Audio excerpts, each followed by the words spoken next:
বিজয়ের কাছে পরাজিতরা নিরাপদ থাকলে বিজয়ের আনন্দ মহিমান্বিত হয়। সেটি পুনরায় স্মরণ করিয়ে দিয়ে দেশের গণতান্ত্রিকামী জনগণের প্রতি আমার আহ্বান, কেউ আইন নিজের হাতে তুলে নেবেন না, মব ভায়োলেন্সকে উৎসাহিত করবেন না, নারীর প্রতি সহিংস আচরণ করবেন না, অন্যের স্বাধীনতার প্রতি শ্রদ্ধাশীল থাকুন। বাংলাদেশ জাতীয়তাবাদী দলের ভারপ্রাপ্ত চেয়ারম্যান জনাব তারেক রহমানের দেশে ফেরার দাবি এবার আরও জোরালো হয়ে উঠেছে। দেশের রাজনৈতিক স্থিতিশীলতা, গণতন্ত্রের পুনঃপ্রতিষ্ঠা এবং রাজনৈতিক সংলাপের স্বার্থে তারেক রহমানের দেশে আসা অপরিহার্য বলে মনে করছে বিশ্লেষক এবং রাজনৈতিক মহল। আমার এজেন্ডা হচ্ছে আমি আমার নেতা কর্মী, আমার সমর্থক সকলকে নিয়ে বাংলাদেশে আগামী দিনে মানুষের ভোটের অধিকার প্রতিষ্ঠা করব।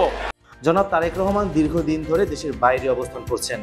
2007 সালের পর থেকে রাজনৈতিক দমন পীড়ন ও মিথ্যা মামলা মোকাবেলায় তিনি বিদেশে অবস্থান করেছিলেন। বিএনপির পক্ষ থেকে তিনি জুলাই বিপ্লবের আর্কিটেক্ট হিসেবে স্বীকৃত, কারণ 2024 সালের জুলাই মাসের আন্দোলনে তার অসামান্য নেতৃত্ব এবং পরিকল্পনামূলক ভূমিকা ছিল। তারেক রহমানের দেশে ফেরার মাধ্যমে বিএনপি একটি কার্যকর নেতৃত্ব পাবে, যা দেশের রাজনৈতিক উত্তেজনা কমিয়ে সংলাপের পথ খুলে দিতে পারে। তার বিরুদ্ধে দীর্ঘদিন ধরে করা বিভিন্ন রাজনৈতিক মিথ্যা মামলা এবং নির্যাতনের কারণে তিনি দেশে ফিরে আসতে পারেননি, কিন্তু এখন সময় এসেছে দেশে এসে সরাসরি রাজনীতিতে অংশগ্রহণ করার।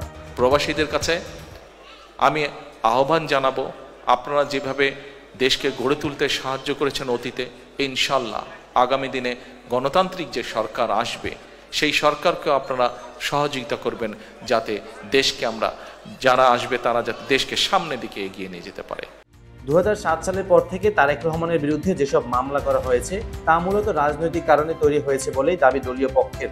এসব মামলার মাধ্যমে তাকে দেশের রাজনীতির বাইরে রাখা হয়েছিল।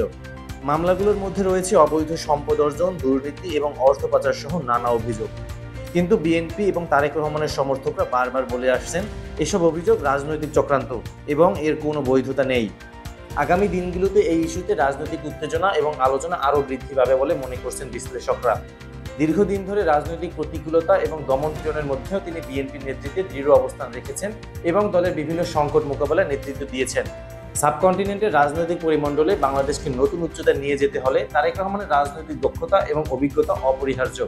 তার নেতৃত্বে বিএনপি একটি ঐক্যবদ্ধ ও সক্রিয় রাজনৈতিক শক্তি হিসেবে গড়ে উঠেছে, যা দেশের গণতন্ত্রের পুনর্গঠন এবং রাজনৈতিক স্থিতিশীলতায় অবদান রেখে চলেছে। তার পরিকল্পিত কূটনীতি এবং দীর্ঘমেয়াদী দৃষ্টিভঙ্গি দেশের অভ্যন্তরীণ রাজনীতি ছাড়াও আন্তর্জাতিক পর্যায়ে বাংলাদেশের অবস্থান শক্তিশালী করতে সহায়তা করতে পারে। বিশেষত উল্লেখ্য, দক্ষিণ এশিয়ার রাজনৈতিক প্রেক্ষাপটে প্রতিদ্বন্দ্বিতা ও জটিলতা বাড়ার সময় তারেক রহমানের মতো নেতৃত্ব দেশকে সুসংগঠিত করে এগিয়ে নিতে পারে। তিনি দেশের তরুণ প্রজন্মের মধ্যে রাজনৈতিক সচেতনতা বৃদ্ধি এবং সমন্বিত রাজনীতির মাধ্যমে জাতির সমৃদ্ধি নিশ্চিত করতে পারদর্শী। তাই সাবকন্টিনেন্টে বাংলাদেশের মর্যাদা ও প্রভাব বৃদ্ধির লক্ষ্যে তারেক রহমানের রাজনৈতিক নেতৃত্ব অতীব প্রয়োজনীয়।